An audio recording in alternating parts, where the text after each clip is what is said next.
In today's video, I'm going to teach you how to change your QuickBooks Online password in just a few minutes. Whether you've forgotten it or just want to update it for security reasons, I'll walk you through the entire process step by step.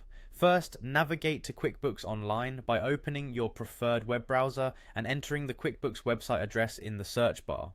Once you're on the website, look towards the top right corner of the page where you'll see the sign in button. Click on this button to proceed. Now it's time to enter your login credentials. Go ahead and type in the email address associated with your QuickBooks account, followed by your current password. Once you've double checked that your details are correct, hit the sign in button again to access your account. After logging into QuickBooks Online, you'll need to go to your profile.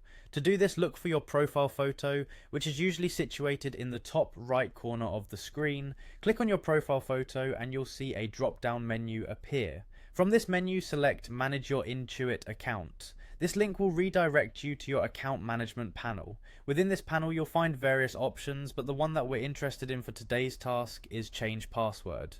Click on that option to begin the password update process. A new screen will appear prompting you for your new password. When creating your new password, remember the standard guidelines for a strong password. It should be at least 8 characters long and include a combination of letters, numbers, and special symbols. This will help ensure that your account remains secure. Once you've thought of a suitable new password, go ahead and type it into the designated field. After you've entered your new password, you'll need to confirm it by typing it again in the confirm password field. This step ensures that there are no typographical errors which would prevent you from logging in later.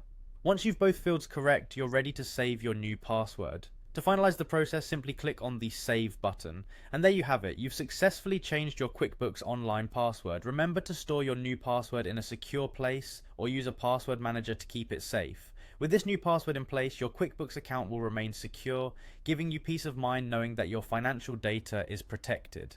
Thanks for tuning in, and don't forget to subscribe for more helpful tutorials like this one.